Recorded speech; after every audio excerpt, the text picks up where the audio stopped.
standing on my left.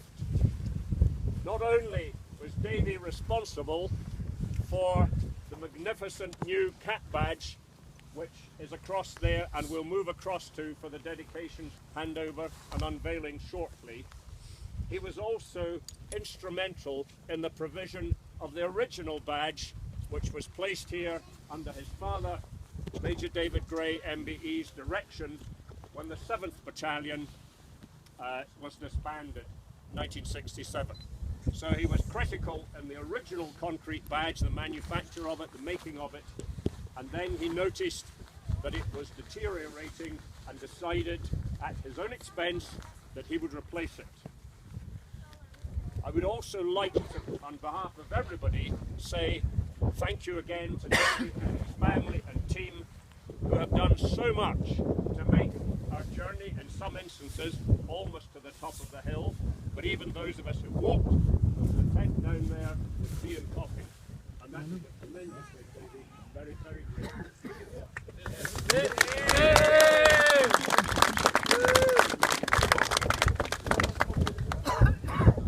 Davy decided that he wanted this memorial on this iconic hill overlooking the home of our regiment to be a memorial to all Argyll and Sutherland Highlanders, regular, territorial and Kitchener volunteer service battalions of the First World War.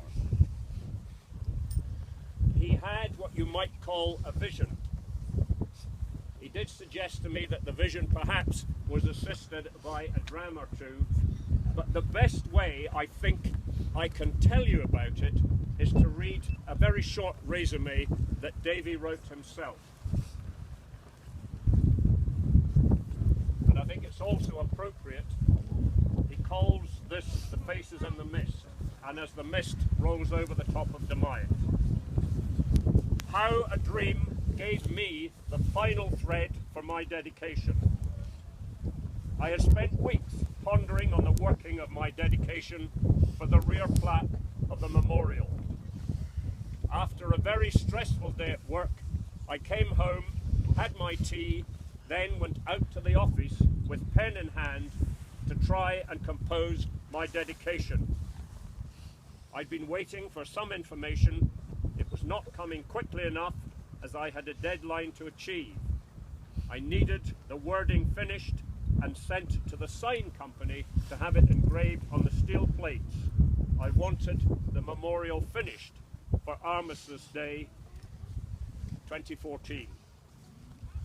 I suppose my frame of mind was bad. The only good news I had was that Scottish and Southern Energy confirmed they would be supplying a helicopter to carry our materials and the badge to the top of the hill. I think I was missing the reason I was constructing the new memorial badge. My project, no one else's. As I went to bed after a stiff whiskey, I could hear my father's voice ringing in my ears. Son, if you want a job done, do it yourself. God, how often had I heard him say that with the add-on, and if it goes wrong, you've only yourself to blame, right? Okay. Agitated, I went to bed. A restless night, I woke up quite distressed and upset, so I got up. It was around 4 a.m, had a cup of tea and took my dogs for a walk. I could not get the dream out of my mind. It was imprinted on my brain. The next morning, I still had the dream going over in my mind, so I decided to write it down. I had found myself on top of Dumyat, standing in front of the new Argyll and Sutherland Highlanders Memorial Badge. It was completed, finished. I had been taken into the future. It was night, quite dark. There was no wind, strangely still. The hill mist was all around, and the moon was quite bright between the clouds. It was reflecting off the badge and the plaques. I was feeling proud of myself. I spoke out loud. Have I done a good job, Dad? As I stood there in the mist.